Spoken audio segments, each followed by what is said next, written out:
Remember how new money is created when a bank makes a loan?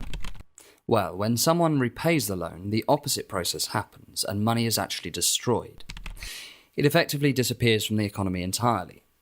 This is vitally important because it means that if we, the public, start reducing our debts by collectively borrowing less and repaying more, then the amount of money in the economy will actually start to shrink.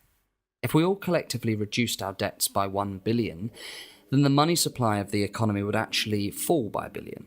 There will be £1 billion less money changing hands in the economy. If we significantly reduce the debt, then this shrinkage in the money supply could actually cause the economy to slow down or grind to a halt. Just think of the problems caused when banks refused to lend during the credit crunch. So, although we all think it's a good idea to get out of debt, and most of us are trying to get out of debt, as long as we keep the current system, it will be impossible to reduce our collective debt without slowing down and potentially destroying the economy.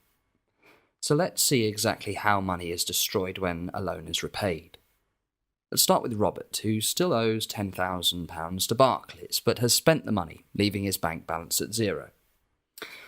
After a few months, Robert decides to pay down £1,000 of the loan. He transfers the money from a bank account with another bank to his bank account at Barclays. We won't show the central bank reserves on this process because, as we saw with the clearing process, any change in the reserves would probably be cancelled out by payments going in the opposite direction. I won't change things in any significant way. Now, Robert still owes £10,000 to Barclays, but also has an account with Barclays that now has a balance of £1,000.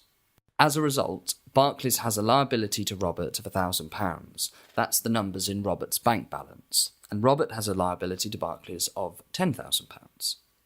When Robert called Barclays and says that he wants to pay off £1,000 of the loan, all Barclays does is reduce Robert's bank balance to zero and reduce the outstanding loan by £1,000. In effect, both the asset and the liability are cancelled out against each other. Because the money supply in the hands of the public is made up of bank-created numbers in people's bank accounts, repaying loans in this way actually reduces the amount of money in the economy. Money, the type of money that the public use, has been destroyed in the act of repaying the loan. Of course, now that Robert's loan has been partly repaid, Barclays might go hunting for another lending opportunity and make a new loan to replace this, in which case new money will be created and the money supply will grow again. But if banks are scared to lend, for example, following a major financial crisis, and the public are trying to reduce their debts, then the money supply of the economy will shrink. Here it is in the simplest form. If we want more money in the economy, we need to go into more debt. And if we want less debt in the economy, we have to have less money.